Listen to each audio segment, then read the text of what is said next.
प्रिय आत्मा, मैं अत्यंत आनंदित हूं अपने हृदय की थोड़ी सी बात आपसे कर पाऊंगा। इसलिए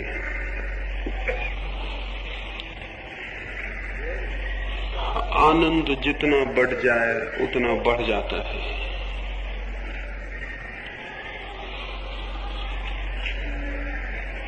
जो मुझे दिखाई पड़ता है, जीवन जैसा सुंदर, जैसा संगीत से पूर्ण, जैसा आह्लादकारी,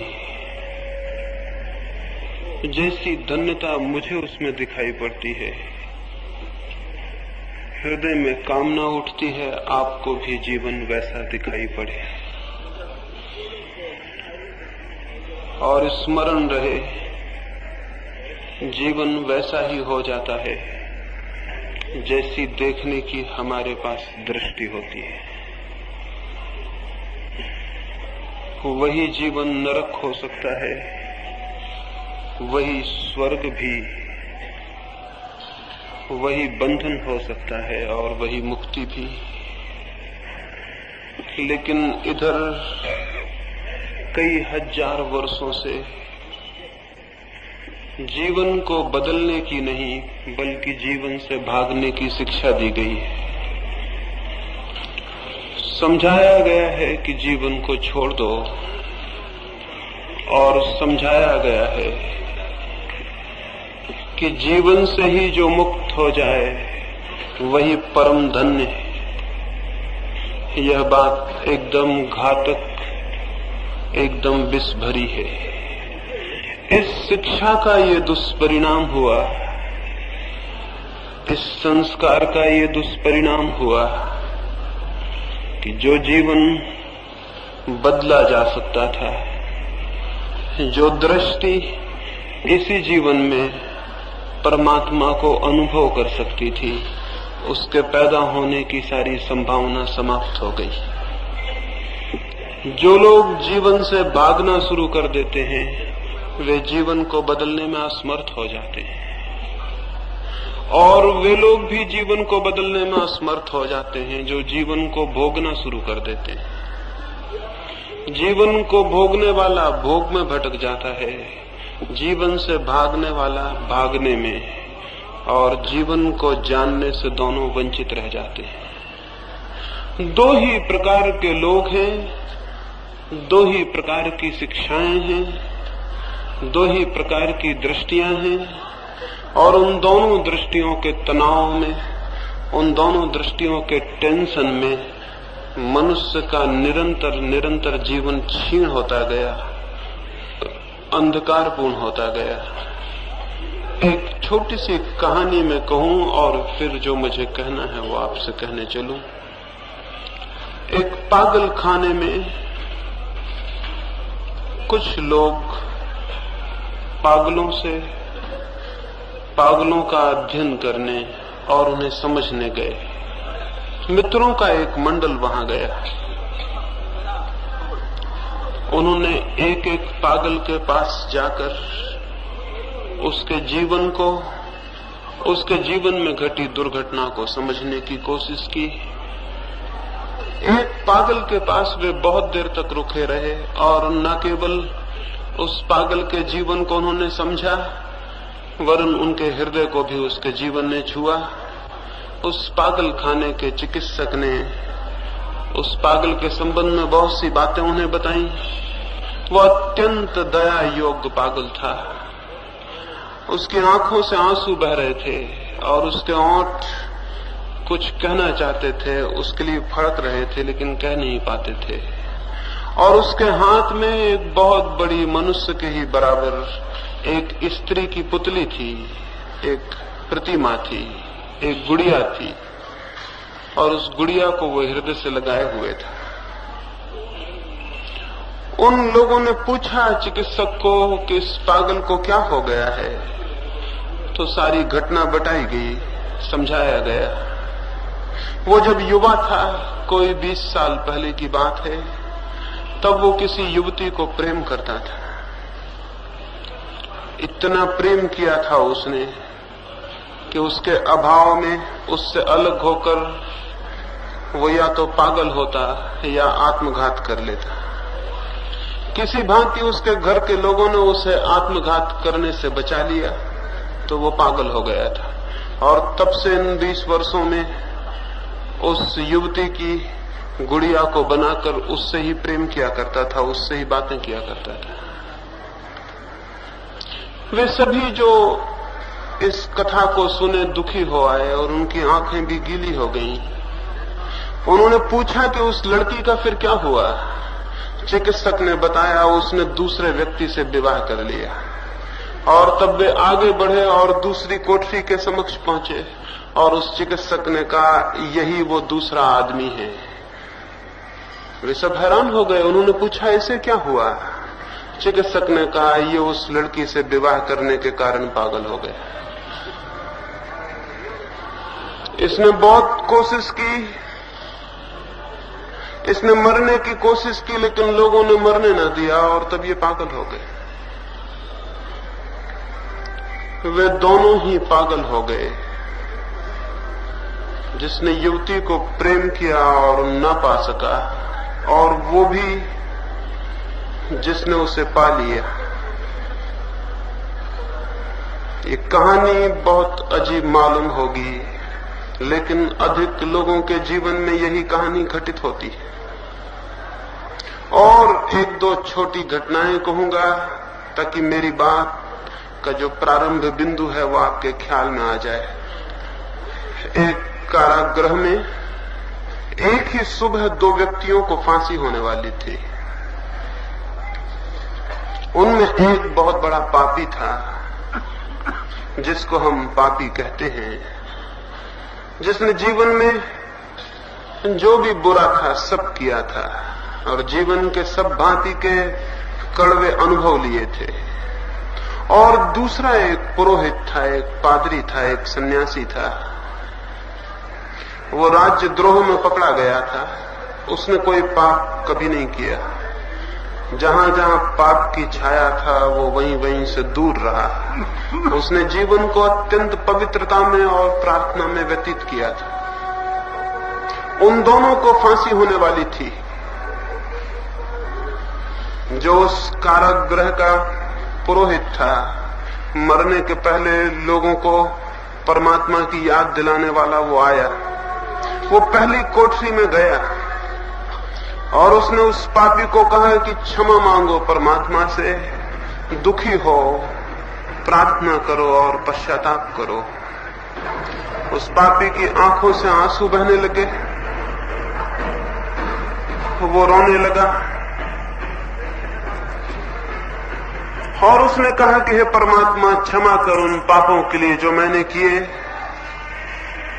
और मुझे बल दे कि अगले जन्म में उन पुण्यों को जिन्हें मैं करना चाहता था, उनके करने की शक्ति और संकल्प पा सकूं। वो दुखी था जो पाप उसने किए उनके लिए, और दुखी था उन पुण्यों के लिए जो वो नहीं कर पाया। उसको प्रार्थना करवाकर पुरोहित दूसरी कोठरी में गया। वहां एक दूसरा पुरोहित बंद था।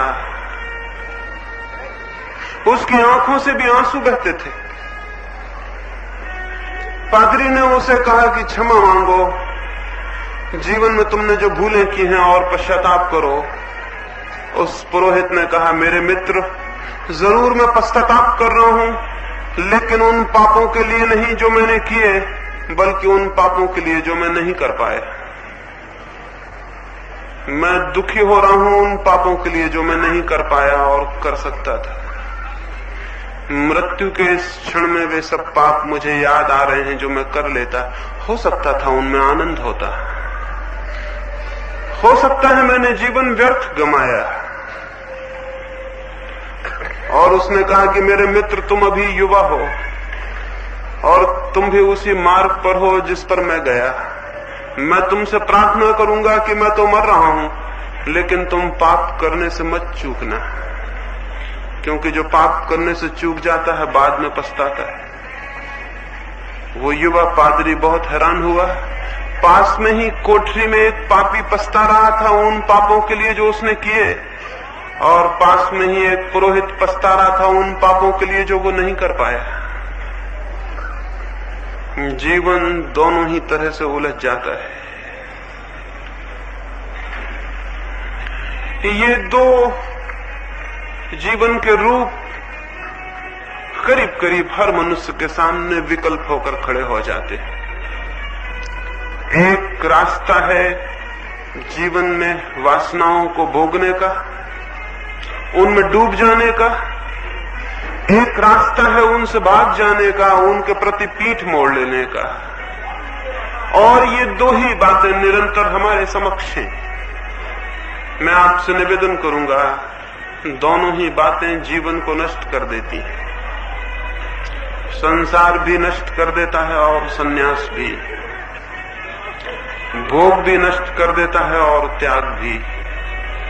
क्या कोई और दृष्टि भी हो सकती है जीवन के प्रति जागने की? क्या कोई और मार्ग भी हो सकता है? उसकी मैं चर्चा करूंगा, लेकिन इसके पहले कि मैं उसकी चर्चा करूं, ये कह देना, ये समझ लेना जरूरी होगा कि ये दोनों मार्ग क्यों जीवन को नष्ट कर देते हैं। भोग का मार्ग क्यों जीवन को नष्ट कर देता है? जीवन भर इच्छाओं और वासनाओं के पीछे दौड़कर जीवन क्यों समाप्त हो जाता है? हाथ क्यों रिक्त रह जाते हैं और खाली? कोई उपलब्धि, कोई प्राप्ति, प्राणों का कहीं पहुंचना क्यों नहीं हो पाता? नहीं हो पाता, ये तो हम जानते हैं अपने अनुभव से भी, औरों के अनुभव से भी। मनुष्य जाति के हजारों वर्ष के अनुभव यही कहते हैं, नहीं पहुंचना हो पाता। वासना में जितना दौड़ते हैं, जितना डूबते हैं, मन और रिक्त और खाली होता चला जाता है। मन भरता नहीं, मन पूर्णता को नहीं पाता। मन और भी खाली और रिक्त हो जाता है, और रिक्त मन ही दुख है। रिक्त मन आकांक्षाओं और प्यासों और अभीप्साओं से भरा हुआ मन, लेकिन जिसकी पूर्ति कुछ भी न हो पाई हो, ऐसा मन दुख और संताप है। लेकिन कुछ भी करें, कुछ भी पालें, कैसे भी दौड़ें, जीवन में कोई भी उपलब्धि बन जाए, फिर भी ये मन तो भरता नहीं। आज तक किसी का भी भरा नहीं। एक सुबह एक राजा के महल के द्वार पर बड़ी भीड़ थी। भीड़ बढ़ती ही गई, सुबह से सांझ हो गई, धीरे धीरे पूरी राजधानी ही राजमहल के द्वार पर इकट्ठी हो गई। एक बड़ी उपद्रव की बात हो गई थी, एक बड़ी उलझन की बात हो गई थी। सारा गांव उत्सुक हो गया था, राजा बड़ी मुसीबत में पड़ गया था। सुबह सुबह एक भिक्षु ने उसके दरवाजे पर भिक्षा मांगी थी। राजा ने उससे कहा था कि तुम पहले याचक हो, जो भी मांगोगे मैं दे दूंगा। भिक्षुक ने कहा एक बार सोच लें, क्योंकि ऐसा भी हो सकता है कि न दे पाएं। ऐसे में कोई बड़ी मांग लेके नहीं आया हूं, देखते हैं मेरा भिक्षा पात्र बहुत छोटा है, इससे ज्यादा मांगूंगा भी तो रखूंगा कहां। इसलिए घबराए ना, मांगूंगा तो छोटी बात, लेकिन हो सकता है उसे भरने में राजा भी कमजोर पड़ जाए, छोटा पड़ जाए। इसलिए सोच लें और फिर वचन दें। निश्चित ही राजा को चुनौती लगी होगी, निश्चित ही राजा के मन को चोट लगी होगी। उसने कहा कि तुम जो कहोगे पूरा करूंगा, मांगो। उस भिक्षु ने कहा मेरा ये जो भिक्षा का पात्र है, इसे यदि पूरा भर दें तो मैं तृप्त हो जाऊं और चला जाऊं। राजा ने कहा ये कौन बड़ी बात है, ये कौन कठिनाई की बात है, एक राजा के लिए, एक सम्राट के लिए? किस चीज से तुम चाहते हो कि इसे मैं भर दूं? उस भिक्षु ने कहा, ये मेरी कोई मांग नहीं, बस मेरा पात्र भर जाए, इतना काफी। राजा ने कहा, छोटा सा पात्र है। अपने खजांचियों को कहा कि जाओ हीरे जवाहरातों से भर दो। उसके पास तिजोड़ियां थी अकूत, उसके पास धन था जो कभी गिना नहीं जा सका, उसके पास दौलत थी जिसका कोई हिसाब न था, उसका राज्य था जिसकी कोई सीमाएं न थी। सोचा कि क्या भिक्षा पात्र ही जब कोई भिक्षु लेके आ गया है और पूरे भरने की मांग की है, तो क्या अनाज के दानों से भरूं? तो उसने भर दिया पूरा भिक्षा पात्र। भरने की कोशिश की, उसी कोशिश में सांझ हो गई थी। उसकी सारी तिजोड़ियां खाली होती गईं। वो भिक्षा पात्र बड़ा अजीब था, वो भरता ही ना था। धीरे धीरे उसके अकूत खजाने खाली हो गए और संध्या की जब उदासी उतरने लगी नगर पर, तब राजा के महल में भी घनघोर अंधकार छा गया। वो भिक्षा पात्र भरता ही ना था। सुबह से सांझ हो गई थी, जितनी संपत्ति राजा के पास थी वो डाल चुका था और वो भिक्षु खड़ा था और राजधानी के लोग इकट्ठे होते चले गए थे। अजीब थी बात, भिक्षुक बड़ा साबित हो रहा था सम्राट से। हमेशा ही ऐसा हुआ है, भिक्षुक हमेशा सम्राट से बड़ा है। सम्राट चुक जाए लेकिन भिक्षुक का मन कभी भरता नहीं।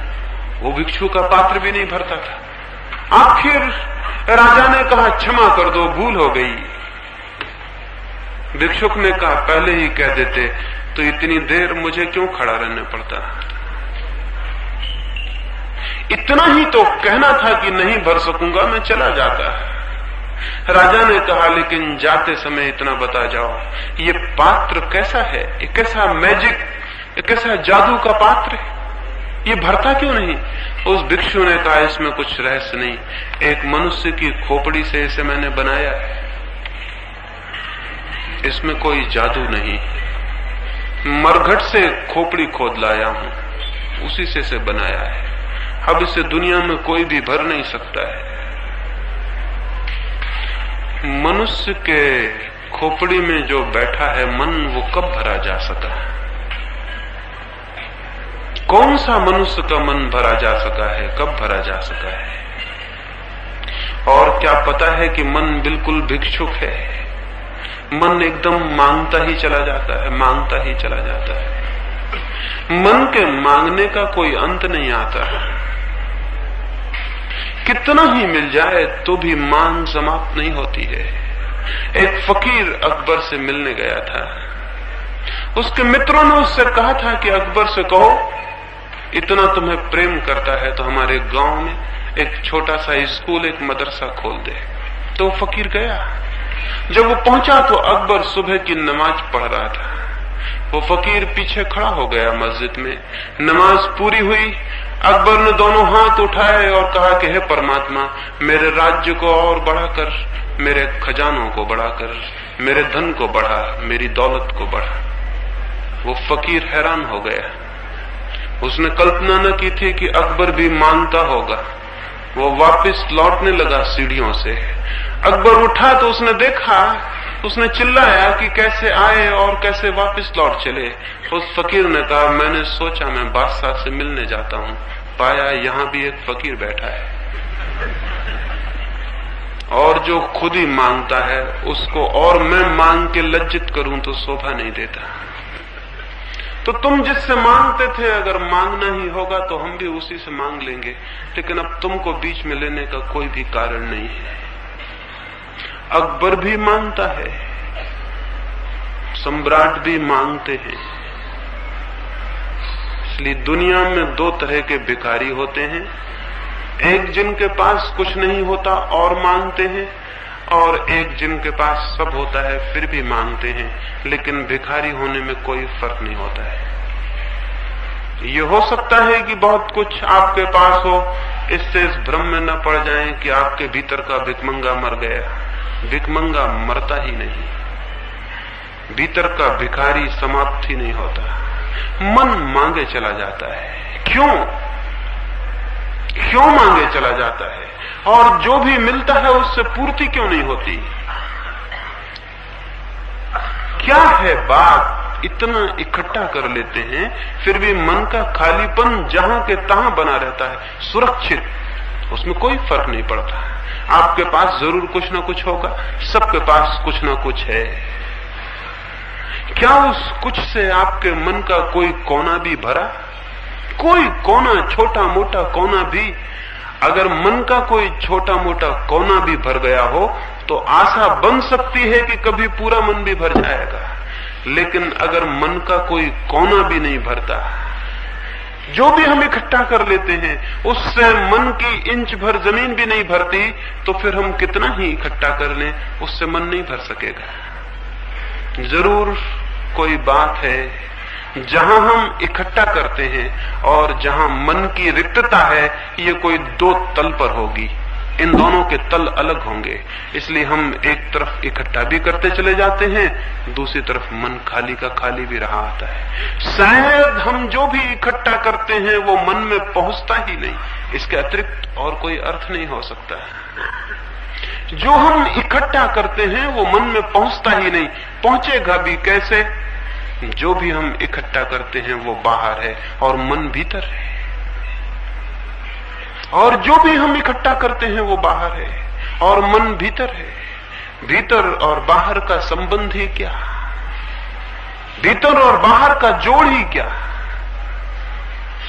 ऐसे ही है जैसे मेरा घर खाली हो, मैं पड़ोस के घर में सामान इकट्ठा करता रहूं, तो मेरा घर इससे कैसे भर जाएगा? हाँ, पड़ोस का घर भर जाएगा, लेकिन मैं तो खाली रहूंगा। मन है खाली, जो खाली है वो भीतर है, और जो भराव की सारी चेष्टा है वो बाहर है। बाहर और भीतर का कहीं कोई मेल नहीं होता। बाहर चीजें इकट्ठी होती चली जाती हैं, भीतर दरिद्रता सुरक्षित बनी रहती है। इसीलिए तो कितना ही धन हो, दरिद्रता नहीं मिटती, पॉवर्टी नहीं मिटती, भिखमंगापन नहीं मिटता। किसी का नहीं मिटा, सिकंदर का नहीं मिट सकता, नेपोलियन का नहीं मिट सकता, स्टालिन या हिटलर का नहीं मिट सकता, हेनरी फोर्ड या कार्नेगी का या किसी और का नहीं मिट सकता। कितना ही धन हो, कार्नेगी मरता था तब उसके पास 4 अरब रुपए थे, लेकिन मरते वक्त बहुत उदास था। और किसी मित्र ने पूछा कि इतने उदास हो, तुम तो प्रसन्नता से मरो, कम से कम तुमने तो बहुत इकट्ठा किया। कार्नेगी ने कहा, सब योजनाएं असफल हो गईं, मेरे इरादे 10 अरब इकट्ठा करने के थे और केवल 4 ही मैं इकट्ठा कर पाया। केवल 4 और 10 की योजना थी, और इस भूल में न रहे कि 10 इकट्ठे हो जाते तो योजना वहीं टिक जाती, योजना आगे चली जाती। योजना बढ़ती है क्षितिज की भांति। आकाश को देखते हैं ना, रोज जमीन को छूते हुए दिखता है, पास में ही आकाश जमीन को छू रहा है, और फिर बढ़ते चले जाएं, बढ़ते चले जाएं। आप बढ़ते हैं, आकाश भी बढ़ता चला जाता है। अब तक कोई आदमी पहुंच नहीं सका उस जगह जहां आकाश जमीन को छूता हो। असल में आकाश जमीन को कहीं छूते ही नहीं, सिर्फ दिखाई पड़ता है, और दिखाई इसलिए पड़ता है कि आंखें हमारी कमजोर हैं। अगर आंखें हमारी और तेज हों, और दूरभेदी हों, और पारदर्शी हों, और असीम तक खोज पाती हों, तो फिर आकाश कहीं छूता हुआ मालूम नहीं पड़ेगा। आंख की सीमा ही आकाश के छूने की सीमा बन जाती है। ऐसे ही जैसे जैसे हम आगे बढ़ते हैं वासना में, भोग में, इच्छा में, वो जो डिजायर, वो जो वासना है आगे बढ़ती जाती है, और लगता है कि थोड़ी दूर और आगे चलें तो मिलना हो जाएगा। लेकिन कितने ही आगे बढ़ जाएं, फासला उतना ही होता है जितना था। अलाइस नाम की लड़की का, छोटी सी लड़की का जीवन पढ़ा होगा। परियों की कथाएं हैं अलाइस की, तो झूठी कहानियां हैं, लेकिन दुनिया में कुछ ऐसे अद्भुत लोग हुए हैं कि उन्होंने झूठी कहानियों से ऐसे सच कह दिए जो कि सत्य के नाम पर लिखे बड़े से बड़े ग्रंथों में भी उपलब्ध नहीं है। और सत्य के नाम से लिखे ग्रंथों पर तो बहुत झगड़े हो गए हैं, लेकिन छोटी छोटी कहानियों में कुछ लोग कह गए हैं जिन पर कोई झगड़ा नहीं हुआ, और इसलिए आज भी उन कहानियों में छिपी हुई सच्चाइयां बड़ी बड़ी अद्भुत रूप से ताजी और जिंदा है। अभी उन पर कोई खून खच्चर नहीं हुआ, अभी उन पर कोई मस्जिद और मंदिर नहीं बने, अभी पंडित और पुरोहित ने कोई लड़ाई नहीं लड़ी, वो दूर ताजी और स्वच्छ और जीवित है। ऐसी अलाइस की एक कहानी है, वो स्वर्ग में पहुंच गई परियों के देश में, और वहां जमीन से गई परियों के देश तक तो जरूर थक गई होगी, कौन नहीं थक जाता है। इतनी लंबी यात्रा, छोटी सी लड़की, वो बहुत थक गई, उसे भूख और प्यास लगाई। जैसे ही उसने देखा जाके तो सूरज उग रहा था, स्वर्ग में सुबह हो रही थी, और परियों की रानी एक वृक्ष के नीचे खड़ी थी, और उसके हाथ में मिठाइयों का थाल था, और वो रानी उसे बुला रही थी कि आओ। वो पास ही एक दरख्त की छाया में खड़ी दिखाई पड़ रही थी। अलाइस ने दौड़ना शुरू किया, वो दौड़ने लगी तेजी से, भूख थी तेज, प्यास थी गहरी, दौड़ना था जरूरी, थकी थी फिर भी दौड़ी, क्योंकि नहीं तो फिर प्यास और भूख कैसे मिटेगी। प्रलोभन था तीव्र, सामने ही वो रानी बुलाती थी। वो दौड़ती गई, दौड़ती गई, दौड़ती गई, दोपहर हो गई, सूरज सिर पे आ गया। वो घबरा के खड़ी हो गई और उसने चिल्ला के पूछा कि क्या मामला है। सुबह से दोपहर हो गई, दौड़ते दौड़ते मेरे और तुम्हारे बीच का फासला उतना का उतना है। वो रानी अब भी खड़ी है और बुलाए जा रही है, और उस रानी ने कहा ये ज्यादा सोच विचार मत करो, क्योंकि जो सोच विचार करता है उसका दौड़ना बंद हो जाता है। तुम तो दौड़ो और आओ, कोशिश करो, जरूर पहुंच जाओगी। वो फिर भागने लगी और सांझ हो गई और सूरज ढलने लगा, और वो अलाइस थक के गिर पड़ी, और उसने देखा रानी अब भी खड़ी, लेकिन फासला उतना का उतना है। उसने घबरा के चिल्ला के पूछा, ज्यादा फासला नहीं होगा, क्योंकि बातचीत हो सकती थी। उसने चिल्ला के पूछा कि कैसी दुनिया है तुम्हारी, सुबह से सांझ हो गई, दौड़ते दौड़ते यहाँ फासले समाप्त नहीं होते, ये कैसे रास्ते हैं तुम्हारी दुनिया के कि कहीं पहुंचाते नहीं। उस रानी ने कहा, पागल, किसी दुनिया में कोई रास्ता कहीं नहीं पहुंचाता है, और तुम्हारी दुनिया में भी दौड़ना होता है, फासले समाप्त नहीं होते। जैसी तुम्हारी दुनिया है वैसी ये दुनिया है, इस दुनिया में भी कोई फासला समाप्त नहीं होता है। दौड़े कितना ही, जहां जन्म के समय पाया था अतृप्त और खाली, मरने के समय वहीं पाएंगे अतृप्त और खाली। मरने के और जन्म के बिंदु में कोई फर्क नहीं होता, चित्त वहीं के वहीं होता है। तो बाकी जीवन की दौड़ कहां विलीन हो जाती है? विलीन हो जाती है एक ऐसे काम में जो बिल्कुल एब्सर्ड है, जो बिल्कुल मूढ़तापूर्ण है। मन है भीतर, दौड़ चलती बाहर, रिक्तता है भीतर, एम्प्टीनेस है भीतर, भरते हैं बाहर, सीधा अंधापन है। फिर क्या करें? भीतर कैसे भरें? भीतर कैसे रिक्तता से मुक्ति हो जाए और भीतर एक फुलफिलमेंट, एक पूर्णता, एक परितृप्ति, एक भराव उपलब्ध हो कि भीतर कोई कोना भी रोता हुआ और प्यासा और भूखा न रह जाए, भीतर सब तृप्त हो जाए। ये कैसे हो? इस ख्याल में कि बाहर की कोई कोशिश सफल नहीं होती, कुछ लोग बाहर से भागना शुरू कर देते। स्वभावता सीधा गणित यही कहता है कि अगर बाहर की दौड़ से कुछ नहीं होता तो भागो बाहर से। लेकिन आपको क्या पता है, बाहर से भागेंगे तो भी भीतर नहीं पहुंच सकते। बाहर से भागना भी बाहर ही भागना है। कोई आदमी धन इकट्ठा करने को दौड़ता हो, दूसरा आदमी धन को त्याग करने के पीछे लग जाए, दोनों हालत में दोनों व्यक्ति बाहर ही होते हैं। धन को इकट्ठा करने वाला भी, धन को छोड़ने वाला भी, क्योंकि धन बाहर है और दोनों की दृष्टि बाहर होती है। तथाकथित संसारी बाहर होता है, सन्यासी भी बाहर होता है।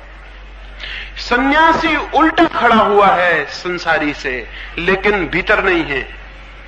एक आदमी अपने मकान के बाहर सीधा खड़ा हुआ है, दूसरा आदमी शीर्षासन कर रहा है, मकान के बाहर ही खड़ा हुआ है, लेकिन इससे वे कोई भीतर नहीं पहुंच जाता।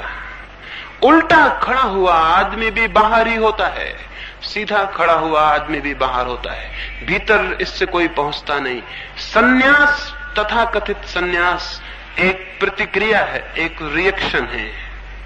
बाहर सुख नहीं मिलता, बाहर की खोज से कुछ होता नहीं, इसलिए बाहर को छोड़ने के लिए दौड़ने लगो, लेकिन दौड़ोगे कहां? ठीक उल्टी दौड़ शुरू हो जाएगी। कोई स्त्री के पीछे भागता है, कोई स्त्री से दूर भागता है, लेकिन जो स्त्री के पीछे भागता है वो भी स्त्री का चिंतन करता है, और जो स्त्री से दूर भागता है वो भी स्त्री का चिंतन करता है। दोनों के चित्त स्त्री में अटके होते हैं, और स्त्री हो तो पुरुष में अटके होते हैं, धन में अटके होते हैं, यश में अटके होते हैं।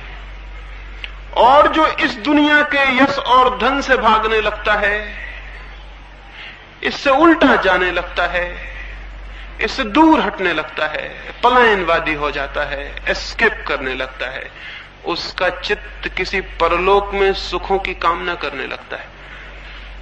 वो सोचने लगता है कि यहां मैंने स्त्रियां छोड़ी तो स्वर्ग में अप्सराएं मिलनी चाहिए, नहीं तो स्वर्गों की कल्पनाएं कौन करे, और वहां अप्सराओं की कल्पनाएं कौन करे, और यहां मैंने जो कुछ छोड़ा वो मुझे वहां कई गुना ज्यादा होकर मिलना चाहिए। इसलिए उसकी कल्पनाएं, उसकी वासनाएं किसी दूरगामी लोक पर स्थिर हो जाती, लेकिन इससे कोई अंतर नहीं पड़ता।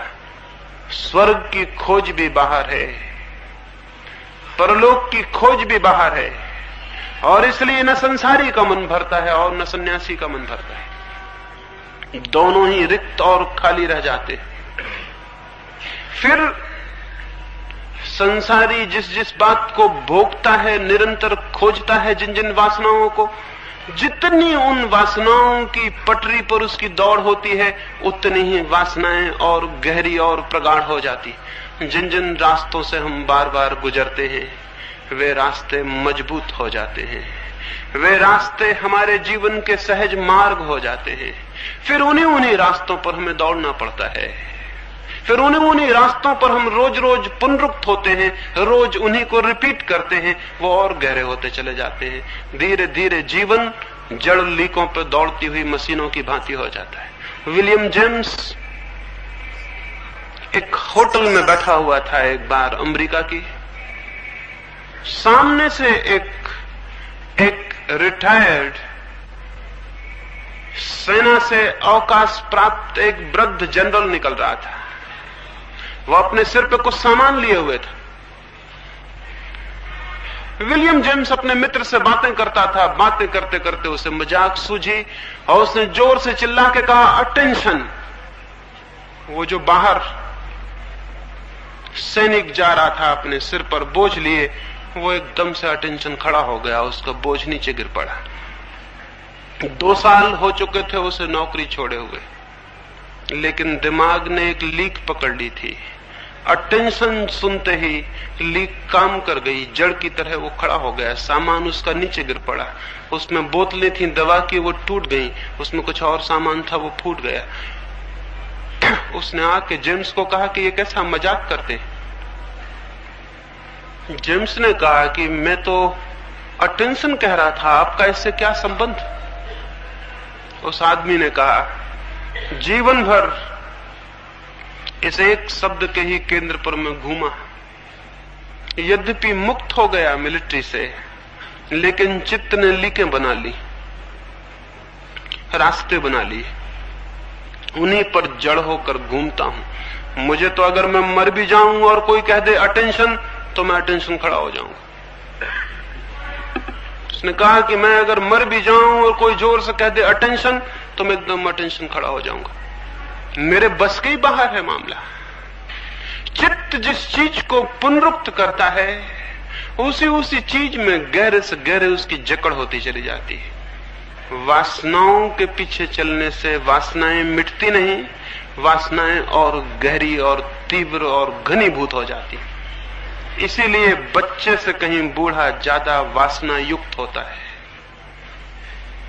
बच्चे में वासनाएं शुरू होती हैं, बूढ़े में जड़ हो गई होती हैं। इसलिए तो बच्चे में एक भोलापन है जो बूढ़े में विलीन हो जाता है। उसके चित्त की सब ताजगी विलीन हो जाती है, सब चीजें जड़ हो जाती हैं। कुछ बातों को उसने निरंतर पुनरुक्त किया, रोज रोज दोहराया, वे ही रास्ते मजबूत हो गए, वो जड़ यंत्र की भांति हो गया। वासना जड़ करती है, लेकिन वासना से भागने वाला भी जड़ हो जाता है। वासना से भागने वाला भी जड़ हो जाता है। जड़ इसलिए हो जाता है कि उसके चित्त का केंद्र भी वासना है।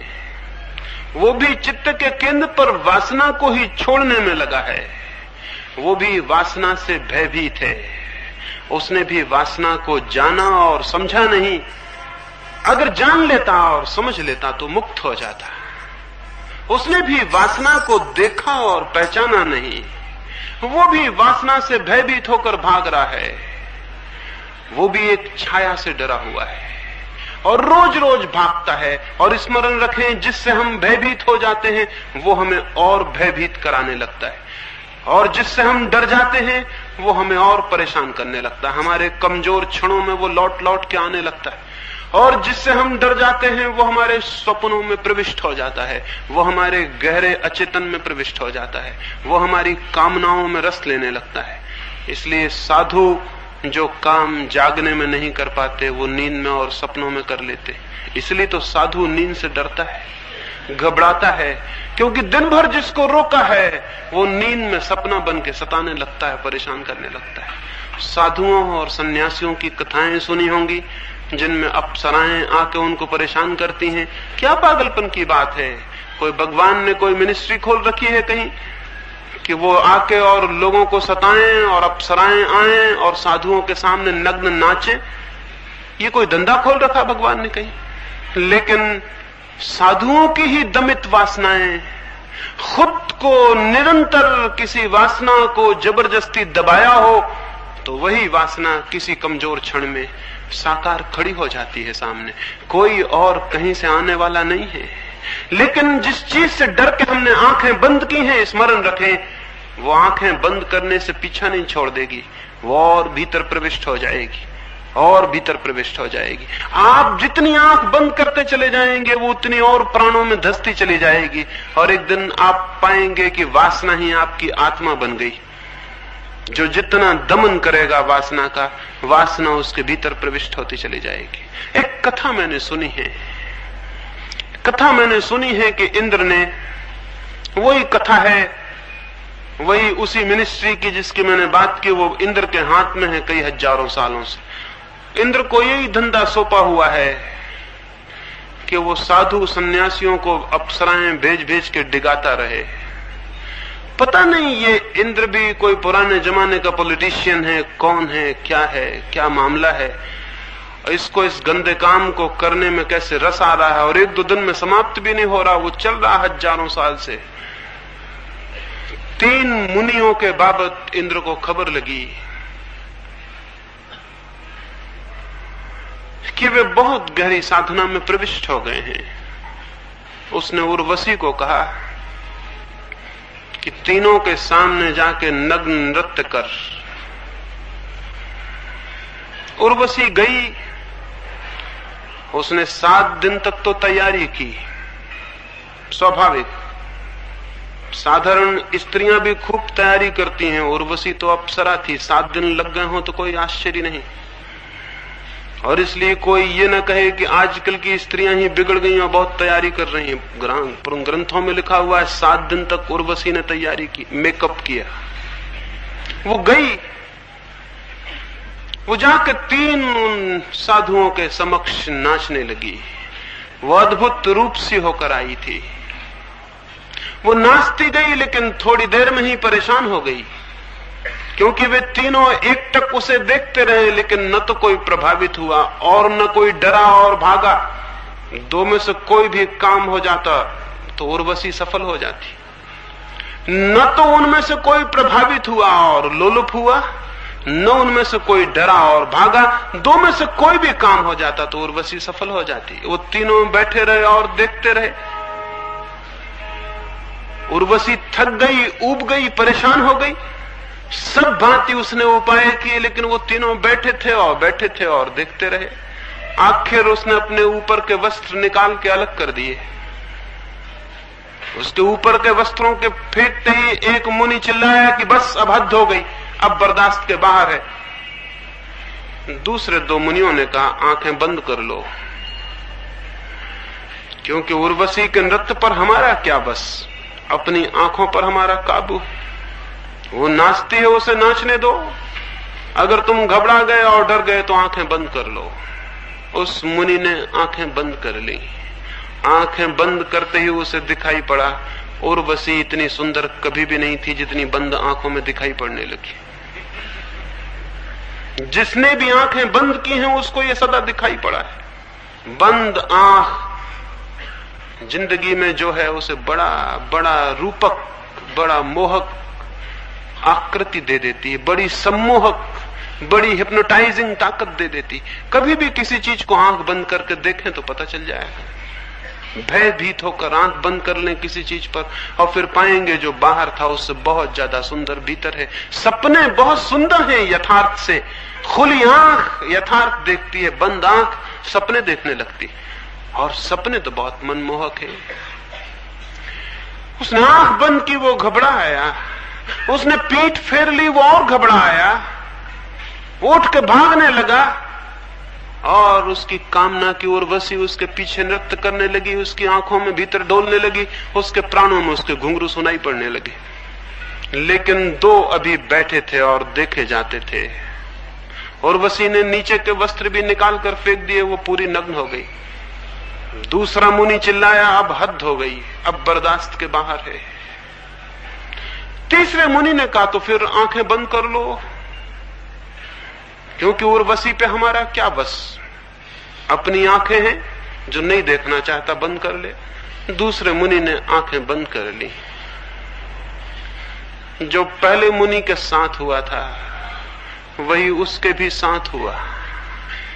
वो भागने लगा और उर्वशी उसका पीछा करने लगी। अभी तीसरा मुनि आंखें खोले बैठा था। अब उर्वशी मुश्किल में पड़ गई इस तीसरे व्यक्ति के साथ। अब और कुछ उघाड़ने को न रहा। वो पूरी नग्न हो गई थी, उसने सब वस्त्र फेंक दिए थे। अब कुछ भी न था जो ढका हुआ हो। अब बड़ी कठिनाई हो गई, अब बड़ी मुश्किल हो गई, अब बड़ी बेचैनी हो गई। और वो मुनि भी अजीब था। वो बोला कि कुछ और उघाड़ने को हो तुम उघाड़ लो, क्योंकि हमने तो आंख न बंद करने का तय किया। और मैं देख रहा हूं कि जिन्होंने आंखें बंद की वो भागे चले जा रहे हैं और उनके माथों पे पसीना है। तो मैंने तो आंखें न बंद करने का तय किया। अब तुम कृपा करो और अपनी चमड़ी को भी निकाल के अलग कर दो, ताकि मैं और गहरे देख सकूं। और अगर वहां भी कोई पर्दा हो तो उसको भी उघाड़ के फेंक दो, ताकि मैं और गहरे देख सकूं। मैं आज तुम्हें तुम्हारी पूर्णता और पूरी नग्नता में ही देख लेना चाहता हूं। अब और कुछ उघाड़ने को नहीं था। चमड़ी के बाद फिर कुछ भी उघाड़ने को नहीं है। वहां तो जो कुछ है वो सब छिपाने को है। वो उर्वशी भागने लगी और वो मुनि उर्वशी का पीछा करने लगा। वो उर्वशी घबराई कि कहीं वो चमड़ा ना उखाड़ ले। वो भागती हुई इंद्र के पास पहुंची। उसने कहा कि बचाओ, एक अद्भुत आदमी से मिलना हो गया है। वो कह रहा है कि चमड़ा उखाड़ के भी अंदर कुछ हो तो हम उसे देख लेना चाहते हैं। ऐसे आदमी से कभी मिलना नहीं हुआ। ये आदमी तो बड़ा अजीब है। इसके दो साथी तो आंख बंद किए और भाग गए, लेकिन ये आंखें खोले ही बैठा रहा। मैं आपसे निवेदन करता हूं, न तो वासना में निरंतर घूमकर कोई कभी वासना से मुक्त होता है और तृप्ति को पाता है, और न वासना से भागकर कभी कोई किसी भी अर्थ में वासना से मुक्त हो पाता है। लेकिन जो व्यक्ति भी आंखें खोलकर जीवन के सत्यों को देखने की तैयारी करता है, आंखें खोलकर जीवन धीरे धीरे उसके सामने अपना सारा सम्मोहक रूप खो देता है।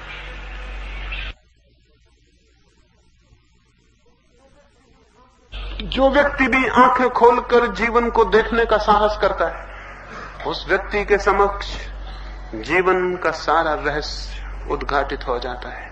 उस व्यक्ति के समक्ष जीवन में कुछ पाने जैसा नहीं रह जाता। उस व्यक्ति के समक्ष जीवन में कोई दौड़ नहीं रह जाती और न कोई भागना। जहां दौड़ नहीं है वहां कोई भागना भी नहीं है। जहां कोई आकर्षण नहीं है वहां कोई विकर्षण भी नहीं है। और जहां कोई राग नहीं है वहां कोई वैराग्य भी नहीं है। आंखें खोलकर अगर कोई जीवन को देखने में समर्थ हो जाए तो एक तीसरी, एक अत्यंत ही भिन्न दिशा का उद्घाटन होता है और उसके अतिरिक्त कभी कोई जीवन के दुख से और जीवन की पीड़ा से न मुक्त हुआ है और न हो सकता है। आंखें खोलकर देखना। दो मार्ग मैंने कहे, एक राग का मार्ग है, एक विराग का। तीसरे मार्ग को मैं कहता हूं वीतराग का। आंखें खोलकर देखना। जीवन मिला है। जीवन एक अद्भुत खोज, एक अद्भुत लोक है जिसमें हम जागें और खोजें और देखें और स्मरण रखें। जिस चीज को भी पूरा पूरा देख लेंगे उससे ही मुक्त हो जाएंगे। जहां हम पूरा नहीं देख पाते वहीं रस सरकता रह जाता है और जहां जहां निषेध हो वहां वहां रस और भी पैदा हो जाता है। यहां इस दरवाजे पर हम लिख के टांग दें कि भीतर झांकना मना है, फिर यहां से निकलने वाला कोई भी इतना शक्तिशाली नहीं हो सकता कि बिना भीतर झांके की आकांक्षा लिए निकल जाए। बहुत कम लोग ही होंगे जो यहां से बिना झांके निकल जाएं और निकल भी जाएंगे तो पछताएंगे। पीछे लौट के देखने के मन में आकांक्षा जगी रहेगी। मन सहज ही उत्सुक हो जाता है जहां निषेध। इसलिए जिसने भी अपने मन के ऊपर निषेध किया वो अपने हाथ से एक उपद्रव में पड़ जाएगा और पीड़ा भोगेगा। निषेध न करें, लेकिन इसका क्या यह अर्थ है कि भोग करें?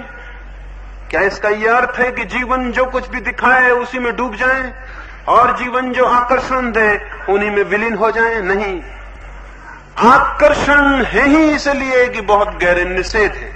अगर चित्त पर कोई निषेध ना हो तो आप हैरान हो जाएंगे, चित्त पर कोई आकर्षण भी नहीं रह जाता है। और अगर फिर भी मालूम पड़े कोई आकर्षण तो उस आकर्षण से भागे ना, उस आकर्षण से पीठ ना मोड़े, क्योंकि जिसने पीठ मोड़ी आकर्षण उसका पीछा करेगा।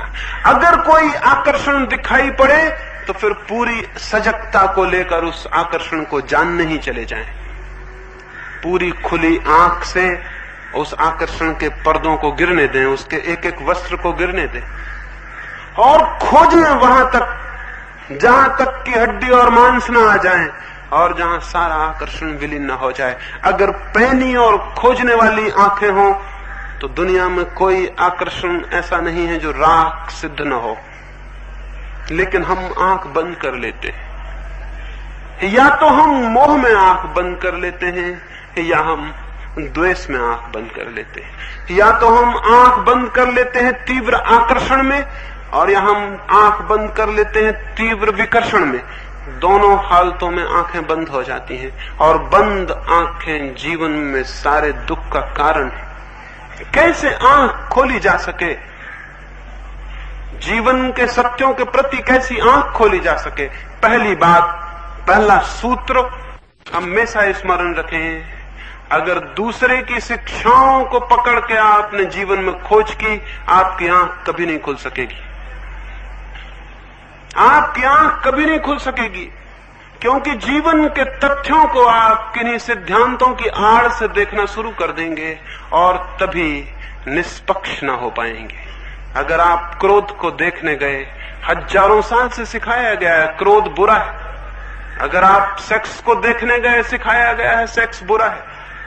अगर इस बुरेपन के भाव को लेकर गए तो आप देख ना पाएंगे, क्योंकि देखने के लिए अत्यंत निष्पक्ष, अनप्रेजुडिस्ड, बिल्कुल तटस्थ मन चाहिए और ये मन तो पक्षपात से भरा हो गया। और जहां पक्षपात है वहां देखना असंभव है। अगर मैं आपके पास आऊं ये सोच के कि ये बहुत बुरे आदमी हैं, तो मैं करीब करीब ये निष्कर्ष लेकर लौट जाऊंगा कि आप बुरे आदमी थे। और एक दूसरा आदमी आए ये निष्कर्ष लेके पहले से कि आप बहुत भले आदमी हैं, वो करीब करीब निष्कर्ष लेकर लौट जाएगा कि आप बहुत भले आदमी हैं। वो जो खोजने आया था उसे खोज लेगा, जिंदगी बहुत बहुत जटिल है, उसमें सब कुछ है, बुरा और भला, उसमें अंधेरा है और उजाला है, उसमें छाया है और उसमें प्रकाश है, और कोई तथ्य ऐसा नहीं है जिसमें कि अंधेरा पक्ष ना हो और प्रकाश से भरा पक्ष ना हो।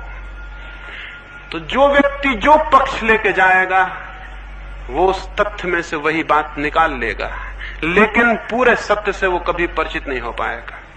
पूरे सत्य से वही परिचित हो सकता है जो अत्यंत निष्पक्ष मन लेकर जीवन के तथ्यों का निरीक्षण करता है। तो क्रोध का निरीक्षण करें, लड़े नहीं, भोग ना करें। क्रोध आ जाए तो क्रोध में डूब ना जाएं, और क्रोध आ जाए तो राम राम राम राम जप के उससे बचने की कोशिश ना करें। क्रोध आ जाए तो उसका निरीक्षण करें, स्वागत करें। जीवन ने एक तथ्य भेजा है, उसको जाने और पहचाने। एक फकीर था, मरते वक्त उससे किसी ने पूछा कि तुम्हारे जीवन में सबसे बड़ी कौन सी घटना घटी? उस फकीर ने कहा, मेरे पिता मर रहे थे और उन्होंने मुझे मेरे पास बुलाया, तब मैं 13 वर्ष का था, और उन्होंने मेरे कान में कहा कि देख बेटे, मेरे पास तुझे देने को कुछ भी नहीं है, कोई संपदा मैंने इकट्ठी नहीं की, क्योंकि मैंने पाया कोई भी संपदा वस्तुतः संपदा नहीं, इसलिए मेरे पास तुझे देने को कुछ भी नहीं। लेकिन फिर भी एक बात जिसके द्वारा मैं धीरे धीरे फकीर रहते हुए भी बादशाह हो गया, एक बात जिसके द्वारा मेरे पास कुछ भी नहीं था फिर भी सब कुछ था, एक बात कि जिससे मेरे लिए और मेरे पीछे और मुझे देखकर बादशाहों को भी ईर्ष्या जगने लगी, वो बात मैं तुझसे कह दूं, शायद तुझे स्मरण रह जाए, शायद कभी तेरे बेवक्त काम आ जाए। तो उस युवक ने उनसे पूछा कि कौन सी बात? तो उसके पिता ने, मरते हुए पिता ने कहा था कि तब जब भी तेरे जीवन में कोई तथ्य आए, क्रोध, काम, वासना, कोई भी बात तेरे जीवन में आए, तो उसे मेहमान की तरह जानकर स्वागत करना, अतिथि की तरह जान के स्वागत करना, ना तो एकदम उसके प्रभाव में डूब के खुद को भूल जाना और ना उससे आंखें चुराना। स्वागत करना घर आए अतिथि का अत्यंत प्रेम से, और निरीक्षण करना बहुत गहरा, क्या क्या उसमें छिपा है। उस युवक ने जीवन भर इसका प्रयोग किया। मरते समय वो भी अपने मित्रों से कह सका कि अगर मुझे ये सूत्र न मिला होता तो मेरा जीवन पानी में खींची गई लकीरों की भांति व्यर्थ हो जाता, लेकिन मैंने जीवन के एक एक तथ्य का अत्यंत धैर्यपूर्वक स्वागत किया, निरीक्षण किया, ऑब्जर्वेशन किया, देखा, और मैं हैरान हो गया। मैंने पाया कि उन सभी तथ्यों के निरीक्षण करते ही करते उन तथ्यों में जो भी अशुभ था वो विलीन हो गया और जो शुभ था वो शेष रह गया। क्रोध के भीतर भी कुछ है, क्रोध के भीतर भी कुछ है जो बच जाए, क्रोध के भीतर भी कुछ है जो बच ही जाना चाहिए। जिस व्यक्ति में क्रोध ना हो उसमें कोई तेज ही नहीं होता, उसमें कोई तेजस्विता नहीं होती, उसके भीतर कोई पोटेंसी नहीं होती, वो नपुंसक होता है, इम्पोटेंट होता है, उसके भीतर कोई बल नहीं होता, उसके भीतर कोई ओज नहीं होता। क्रोध में भी कुछ है, लेकिन जिसके भीतर क्रोध होता है हम देखते हैं वो तो नरक हो गया, हम देखते हैं वो तो आग में जल रहा है और तड़फ रहा है। आग से घर में दिया भी जलाया जा सकता है और घर में आग भी लगाई जा सकती है।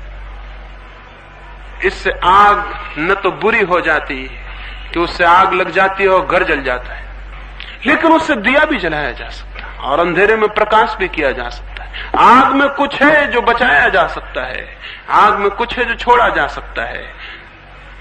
ठीक क्रोध में भी कुछ है, सेक्स में भी कुछ है। जिस व्यक्ति में सेक्स ही ना हो, जिस व्यक्ति के भीतर काम वासना न हो, उस व्यक्ति से कुछ भी क्रिएट नहीं होता, कोई सृजन नहीं होता उससे। अब तक दुनिया में उन लोगों ने जिनके भीतर कोई काम की वासना नहीं थी बचपन से, उनके भीतर कोई सृजन पैदा नहीं हुआ। न उनसे एक गीत पैदा हुआ, न उनसे एक संगीत की लहर जन्मी, न उन्होंने एक चित्र बनाया, न उन्होंने एक गांव बसाया, न उन्होंने बगीचे लगाए और फूल पैदा किए। उनसे कुछ भी नहीं हुआ। जीवन में जो भी सृजनशीलता है, जो भी क्रिएटिविटी है, वो सेक्स का हिस्सा है। लेकिन हम तो देखते हैं एक आदमी सेक्स के जीवन में पड़ जाता तो उसका जीवन सिवाय दुख और पीड़ा के और ग्लानि के और शक्तिहीनता के कहीं भी नहीं जाता। जरूर सेक्स के भीतर जो भी अशुभ है वही पकड़ लिया जाता है और जो शुभ है वो छूट जाता है। शुभ को खोजने के लिए बहुत पैनी आंख चाहिए। और स्मरण रखें, एक छोटे से बीज को प्रकृति छिपाती है तो सख्त खोल में छिपा देती, सख्त खोल ऊपर चढ़ा देती, भीतर बीज को छिपा देती।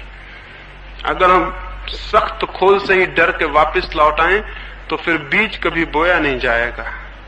लेकिन हम जानते हैं सख्त खोल बीज की दुश्मन नहीं है, बीज की सुरक्षा है। बीज को डालें खेत में, जमीन में, सख्त खोल गल जाएगी और टूट जाएगी और अंकुर निकल आएंगे। उन कोमल अंकुरों की सुरक्षा के लिए सख्त खोल थी। मनुष्य के जीवन में जिसे भी हम बुरा कहते हैं, मैं बुरा नहीं कहता, मैं कहता हूं वो सख्त खोल की तरह है, उसके भीतर बड़े कोमल अंकुर छिपे हुए हैं। जो आदमी क्रोधी होता है, अगर किसी भी दिन क्रोध की शक्ति से पूरी तरह परिचित हो जाए, वही क्षमावान हो जाता है। क्रोध के भीतर क्षमा छिपी है, और जिस आदमी के जीवन में क्रोध नहीं है उसके जीवन में क्षमा कभी नहीं होगी। क्या आपको पता है, जिस आदमी के भीतर बहुत ज्यादा काम की वासना होती है, वही व्यक्ति सचमुच में कभी ब्रह्मचर्य को उपलब्ध हो पाता है, अन्यथा दूसरा व्यक्ति नहीं। सेक्स की शक्ति ही, काम की शक्ति ही ब्रह्मचर्य का ओझ बन जाती है। जैसे किसी घर के बाहर हम खाद को इकट्ठा कर दें, गंदगी को इकट्ठा कर दें, तो बास दुर्गंध फैलना शुरू हो जाएगी। वहां जीना और रहना कठिन हो जाए, वहां श्वास लेना मुश्किल हो जाए। लेकिन जो जानता है वो उस खाद को बगिया में डाल देता है और बीज बो देता है, और बीजों से पौधे निकलते हैं और फूल आते हैं, और उन फूलों में जो सुगंध है वो उसी खाद से खिंच के निकलती है, वो उसी का ट्रांसफॉर्मेशन है, वो उसी का रूपांतरण है। खाद के दुश्मन न बन जाएं, खाद के उपयोग करने वाले बने, खाद के गुलाम न बन जाएं, खाद के मालिक बने। जीवन में जो भी वासनाएं हैं वे सारी की सारी वासनाएं खाद बन सकती हैं आत्मा के फूलों के लिए, लेकिन जो उनसे लड़ता है वो कैसे उन्हें खाद बना पाएगा। और जो उनमें डूब जाता है वो दुर्गंध में डूब जाता है, और जो उनसे भागता है वो सुगंध से वंचित रह जाता है। समझ लें, फिर से दोहराता हूं, जो खाद में डूब जाता है वो दुर्गंध में डूब जाता है, और जो खाद से भागने लगता है वो सुगंध से वंचित रह जाता है। जो खाद का उपयोग करता है और खाद को रूपांतरित करता है वो दुर्गंध से मुक्त होता है और सुगंध को उपलब्ध होता है। जीवन का भी सूत्र यही है।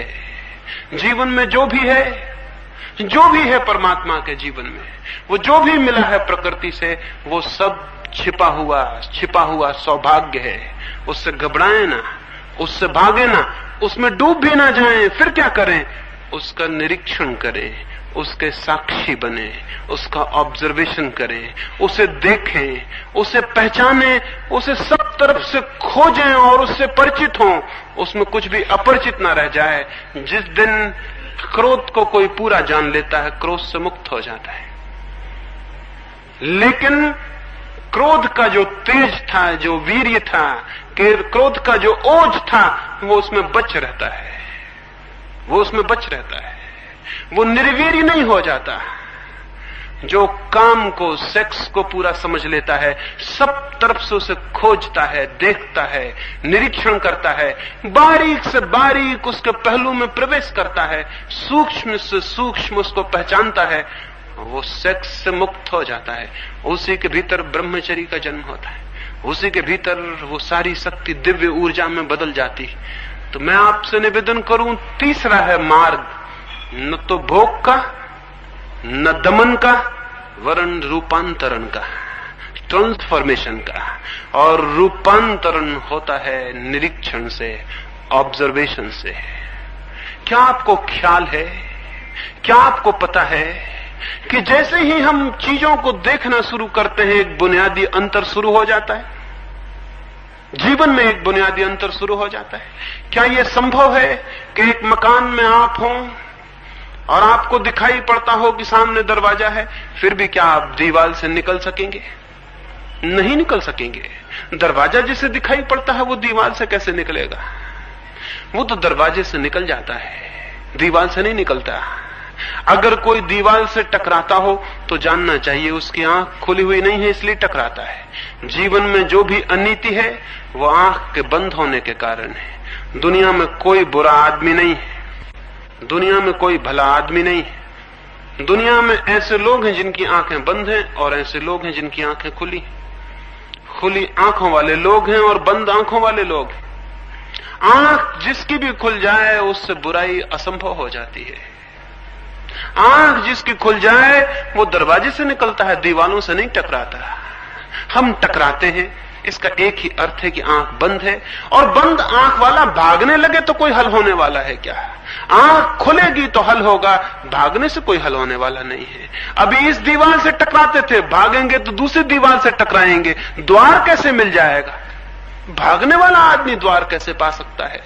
अभी एक दीवार से टकराता था, भागेगा दूसरी दीवार से टकराएगा, लेकिन द्वार खोजने के लिए न भागने की जरूरत है न अंधे की भांति टकराने की जरूरत है, आंख खोलने की जरूरत है। जीवन के प्रति आंख खोलने की जरूरत है, और हमारी आंखें सच में ही करीब करीब बंद हैं। हम जीवन के किसी तथ्य को न तो देखते हैं न खोजते हैं। कभी आपने अपने क्रोध को खोजा? हिंदुस्तान से एक फकीर कोई 1500 वर्ष हुए चीन गया। वहां का एक बहुत बड़ा बादशाह उससे मिलने आया, और उस बादशाह ने कहा, मैंने सुना है कि तुम किसी का भी मन शांत कर देते हो। उस फकीर ने कहा कि बिल्कुल, यही हमारा धंधा है, लोगों का मन शांत कर देना। तुम्हें मन शांत करवाना है? तो बादशाह हैरान हुआ। बहुत फकीरों से मिला था, वो शांति की बातें समझाते थे, कहते थे ऐसा करो वैसा करो तो शांत हो जाओगे। ये अजीब आदमी है, उसने कहा कि तुम्हें मन शांत करवाना है, अगर करवाना है तो सुबह 4 बजे आ जाओ, जरा जल्दी आ जाना, कोई दूसरे लोग ना आ जाएं, तो मैं तुम्हारा पहले ही शांत कर दूंगा। तो वो राजा संदिग्ध हुआ मन में कि ऐसी कोई आसान बात है क्या किसी का मन शांत कर देना? ये कोई मशीन है क्या कोई ठीक कर दे? लेकिन फिर भी उसने सोचा कि एक मौका तो देना चाहिए इस फकीर को भी, दिखता तो पागल है, क्योंकि इसकी बात में कोई समझ तो मालूम होती नहीं, अब तक किसी ने यह कहा ही नहीं। वो सीढ़ियां उतरने लगा उस मंदिर के जिसमें फकीर ठहरा था। बीच में फकीर ने चिल्ला कहा कि सुनो, कल आओ तो ख्याल से अपने अशांत मन को साथ ले आना, नहीं तो हम शांत क्या करेंगे। राजा और हैरान हुआ कि जब मैं आऊंगा तो मन तो मेरे साथ ही होगा, ये कहने की क्या जरूरत थी? एक आदमी पागल मालूम होता है। दूसरे दिन 4 बजे क्या 3 बजे ही राजा पहुंच गया। कौन नहीं अपने अशांत मन को शांत करवा लेना चाहेगा? आप भी होते, आप भी पहुंच गए होते, और मुफ्त में हो रहा था, कुछ काम भी वो करवा नहीं रहा था, कुछ धन नहीं ले रहा था, कुछ मांग नहीं रहा था, कुछ छीन नहीं रहा था। वो पहुंचा, उस फकीर ने पूछा कि ले आए अपना मन? उस राजा ने कहा, ये भी क्या हैरानी की बात करते हैं, मैं आया तो मन भी आ गया। उसने कहा, इतना आसान मामला नहीं है कि तुम यहां आ गए तो तुम्हारा मन भी आ गया हो, ये जरूरी नहीं है। आदमी कहीं होता है, मन उसका कहीं होता है। अभी आप ही यहां बैठे हैं, कोई जरूरी थोड़ी कि आपका मन भी यहीं बैठा हो। आप यहां हो और मन कहीं और हो। 100 में 99 मौके तो यही है कि मन कहीं और होगा। आदत मन की कहीं और ही रहने की है। उस फकीर ने कहा कि जरूरी नहीं है, आंख बंद करो। उस फकीर के कहने पर उस राजा ने आंख बंद की। उस फकीर ने कहा कि मैं तो ये देखता हूं कि तुम एक चम्हार की दुकान पर खड़े हुए हो।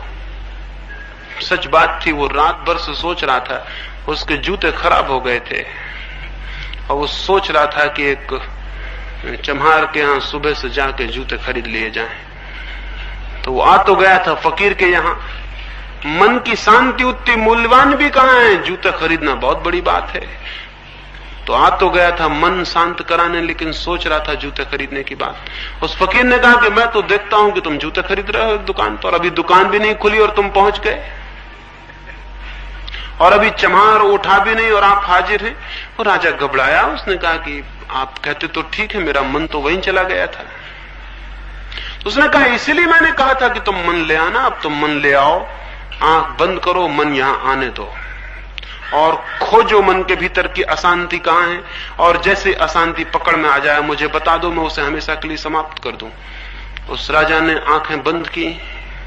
उस नीरव सन्नाटे में सुबह वहां और कोई भी न था, रात थी, अभी तो गहरी अंधेरा था, और वो फकीर अद्भुत सामने बैठा था, और वो एक डंडा हाथ में लिए था, और उसने कहा कि जैसे तुमने बताया कि यहां अशांत है कि मैं उसे डंडे से बिल्कुल ठीक ही कर दूंगा।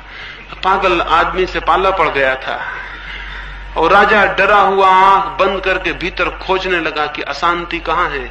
वो जैसे जैसे खोजने लगा वहां कोई अशांति पकड़ में आती भी नहीं थी। कोई आधा घंटा ये चला होगा। उस फकीर ने डंडे से उसको धक्का दिया और कहा बहुत देर लगा रहे हो, पकड़ो कहां है अशांत मन। उसने कहा मैं बहुत मुश्किल में पड़ गया, मैं उसे खोजने जाता हूं, वो मिलता नहीं। उस फकीर ने कहा कि जाओ, मैंने शांत कर दिया, और तुम्हें सूत्र कह देता हूं, अशांति को खोजना, अशांति विलीन हो जाएगी। अभी तुम खोजते हो, मिलती नहीं। तुम जिस चीज के प्रति भीतर जाग जाओगे और खोजने लगोगे वो विलीन हो जाएगी, क्योंकि जागा हुआ आदमी का मन दिए की ज्योति की तरह हो जाता है। अगर आपके घर में अंधेरा हो और मैं आपसे कहूं एक दिया जला के खोजें कि अंधेरा कहां है, तो जिस कोने में आप दिया लेके जाएंगे वहीं से अंधेरा विलीन हो जाएगा। आप कभी दिया लेके अंधेरे को खोज नहीं सकते। अभी तक सूरज इतने दिनों से रोज सांझ सुबह डूबता निकलता है, खोज रहा है, अभी तक मिल नहीं पाया अंधेरे से। अभी तक सूरज खोज नहीं पाया कि अंधेरा कहां है। वो जहां मौजूद होता है वहीं अंधेरा विलीन हो जाता है।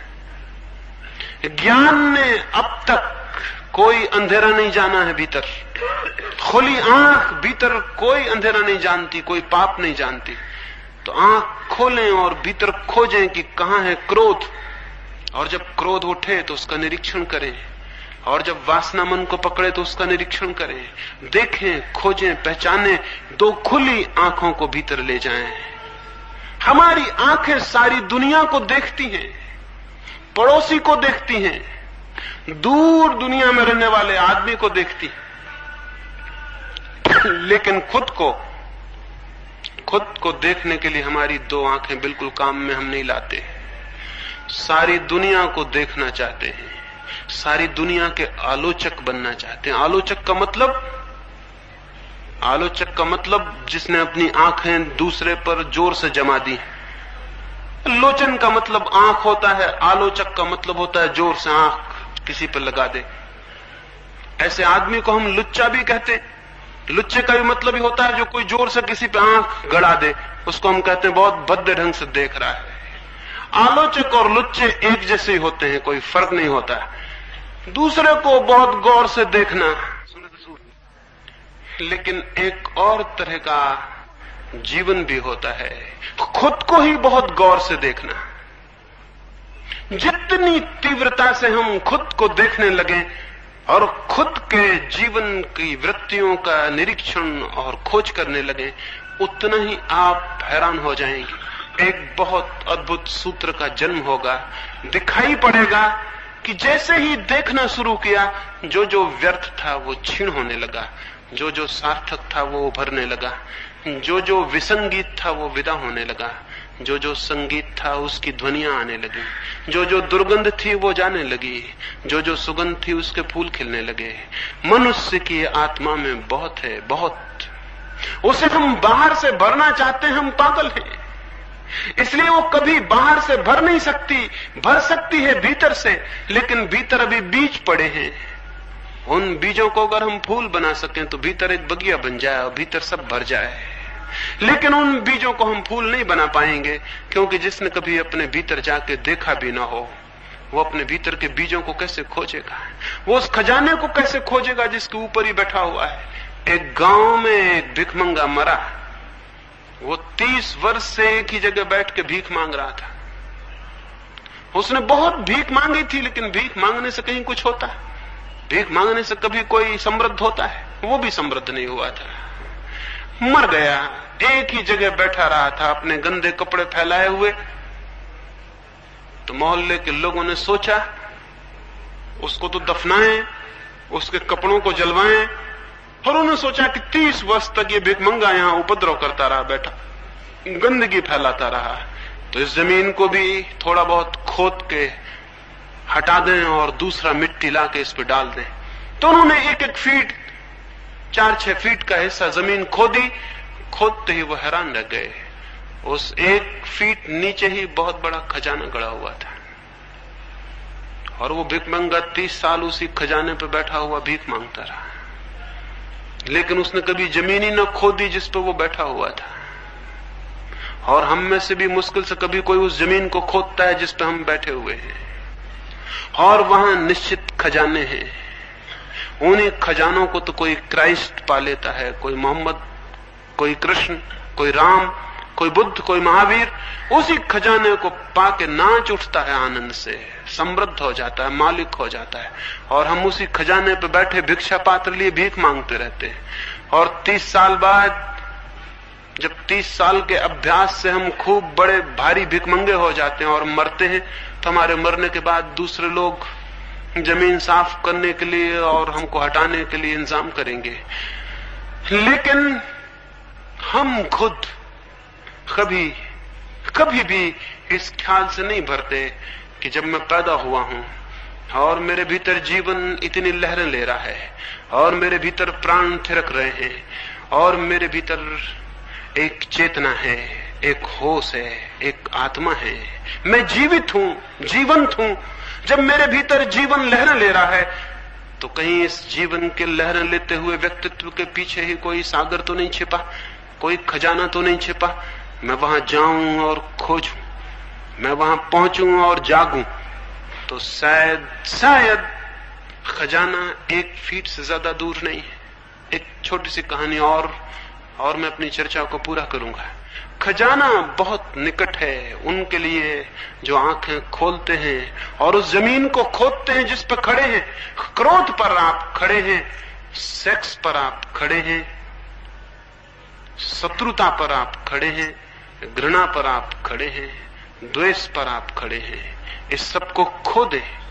यही जमीन है जिस पे आप खड़े, जिस पे कोई भी खड़ा है, इसको खोदें। हो सकता है कि बहुत ही थोड़ी गहराई पर खजाने मिल जाएं। कोलोराडो का नाम सुना होगा। वहां जब सबसे पहले आज से कुछ वर्षों पूर्व सोने की खदानें मिली, तो वहां एक बड़ी अद्भुत घटना हुई। वहां एक घटना हुई, सोने की खदानें मिली थी, लोग जमीनें खरीद रहे थे कोलोराडो में, और जो थोड़ी बहुत जमीन भी खरीद लेता था वही अरबपति और धनपति हो जाता था। ऐसा सोना उगल रही थी जमीन। जिनके पास जितना पैसा था उन्होंने उतना पैसा लगा के जमीनें खरीद ली। एक बहुत बड़े करोड़पति ने सोचा छोटी मोटी जमीन क्या खरीदूं। उसने अपनी सारी फैक्ट्री बेच के, सारे धन दौलत बेच के अपना मकान तक बेच दिया और किराए के मकान में चला गया। और उसने कोई 1 करोड़ रुपया लगा के एक पूरी पहाड़ी खरीद ली। उस पहाड़ी पर उसने बड़े बड़े खोदने के यंत्र ले गया और खुदाई शुरू हुई, और दुर्भाग्य भी शुरू हुआ। खुदाई होती गई, पत्थरों के सिवा वह उस पहाड़ी पर कुछ भी हाथ न लगा। आसपास ही लोगों ने छोटे छोटे खेत खरीद लिए थे और उन खेतों में सोना मिला था, और उस पहाड़ी पर कुछ भी नहीं था।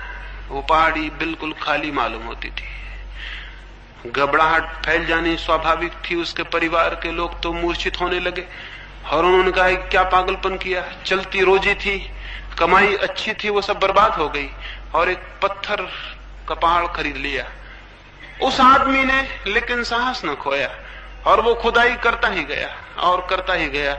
लेकिन सारे घर के लोग उसे पागल कहने लगे। घर में खाने पीने तक की मुश्किल खड़ी हो गई। उस पहाड़ से कुछ भी नहीं निकल रहा था सिवाय पत्थरों के। मजदूरों को पैसा चुकाना भी मुश्किल हो गया था, और जो यंत्र पहाड़ पे चढ़ाए थे उन्हें उतारने के लायक पैसे भी उनके पास नहीं रहे थे। उसने विज्ञापन किया कि मैं अपने पूरे पहाड़ को मैं यंत्रों के बेचना चाहता हूं। और उसने 2 करोड़ रुपया दाम रखा। उसके घर के लोगों ने, उसके मित्रों ने कहा कि तुम क्या पागल हुए हो, तुम्हारे दुर्भाग्य और दुर्घटना की खबर सारे मुल्क में पहुंच गई, कौन इसे खरीदेगा। अब मुश्किल है कि कोई पागल इस चक्कर में फंस जाए जिसमें तुम फंसे। उस आदमी ने कहा, ऐसा मत सोचो, मुझसे भी बड़ा कोई पागल हो सकता है। और एक आदमी मिल गया जो उसे 2 करोड़ में खरीदने को राजी हो गए। उसके घर के लोगों ने कहा कि तुम आंखें रहते हुए क्या अंधापन कर रहे हो, एक आदमी डूब के टकरा के मर गया उसी पहाड़ से और तुम भी वही कर रहे हो। उस आदमी ने कहा, हो सकता है एक ही हाथ खोदूं और सोने की खदान आ जाए। जहां तक खोदा गया वहां तक सोना नहीं है, ये जाहिर है, लेकिन उसके आगे नहीं है, ये किसने कहा। निश्चित ही लोगों ने कहा, तुम्हारा दिमाग खराब है, अपने हाथ से मुश्किल में पड़ते हो। उसने वो पहाड़ खरीद लिया और आश्चर्य की बात है, 1 ही फीट के बाद खदान शुरू हो गई।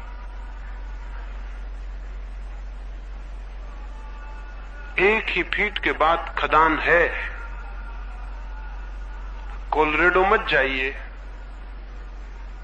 जिस जमीन पे आप बसते हैं वहीं खोद डालिए।